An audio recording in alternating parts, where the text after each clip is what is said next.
Bagaimana kita mensosialisasikan Laudato Si ini kepada seluruh manusia, bukan hanya umat Katolik tentunya. Yang saya ketahui tentang Laudato Si adalah ensiklik yang dikeluarkan oleh Bapak Paus Suci tentang bagaimana kita merawat dan menjaga bumi yang kita tempati ini. Sebagaimana kita tahu bahwa bumi ini sekarang mengalami banyak perubahan. Gerakan Laudato Si Indonesia sendiri adalah bagian dari yang namanya Global Laudato Si Movement, satu jaringan relawan lingkungan hidup Indonesia, dan kami terbentuk tahun 2015. Dan di Indonesia kami terbentuk tahun 2021. Jadi saat ini kami berada di 15 keuskupan. Hari ini bertugas di Agenda Tahbisan Uskup Surabaya, Monsinyur Tri Budi Utomo.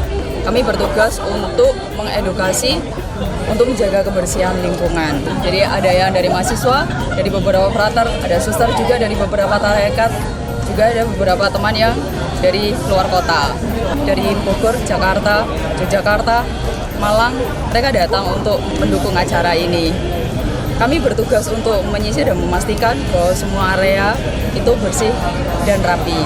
Kebetulan saya adalah orang yang aktif dalam dunia pecinta alam ya, sehingga bagaimana kita tahu setidaknya sekarang pemanasan global dan sebagainya, bagaimana teman-teman kita anak-anak muda juga belum peduli tentang bagaimana membuang sampah yang sebenarnya dari hal-hal kecil saja itu, dan ini adalah salah satu dari cara kita untuk mengedukasi mereka. Harapan kami sebenarnya agar setiap paroki, setiap gereja itu Anda semua berkumpul, Anda melakukan gerakan-gerakan ruang hidup, membangun pertobatan ekologis pada tingkat keluarga, di tingkat gereja. Kan asik kalau setiap gereja punya komunitas, setiap paroki punya komunitas yang komit untuk merawat kehidupan, gitu kan. Dan kita menjadi gerakan bersama. Bapak Suci mengundang kita lewat ensiklik Laudato Si. Silakan Anda membuka satu dokumen gereja yang bernama ensiklik Laudato Si.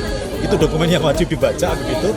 Dan itu menyerukan kepada gereja saatnya gereja bersama-sama melakukan pertobatan ekologis. Ada 3 hal yang bisa dilakukan pada tingkat pribadi. Anda melakukan pertobatan pribadi, membangun gaya hidup pribadi yang ekologis.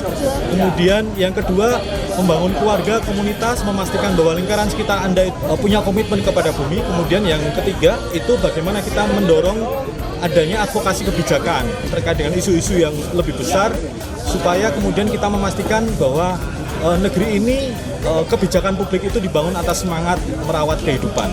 Dan kita sebagai kaum muda bagaimana merawat ini. Untuk bergabungnya saya masih sebagai relawan yang karena punya kepedulian ya, jadi artinya banyak sekali hal-hal positif yang saya dapatkan di sini bersama teman-teman. Yang pasti nilai-nilai positif itu ada pada diri kita sendiri, kemudian kita mulai dari diri kita sendiri, kemudian kepada masyarakat sekitar, sehingga bagaimana bumi ini terawat dengan baik. Jadi kami mengundang Anda semua, silakan mencari ke gerakan Laudato Si dimanapun, bangun kelompok-kelompok kooperatif, bangun bank sampah, bangun gerakan ekoenzim, bangun pendidikan lingkungan di SD, SMP, di lingkungan. Kalau Anda mengadakan pertemuan paroki, pertemuan lingkungan, gunakan bahan-bahan yang bisa didaur ulang dan seminim mungkin plastik, dan lakukan hal seperti itu. Karena kita sudah terlambat kalau kita tidak bergerak dari sekarang, kita tidak bisa mewariskan masa depan kepada anak cucu kita. Begitu Bapak Ibu, dan terima kasih, dan mari bergabung di dalam karya kita bersama.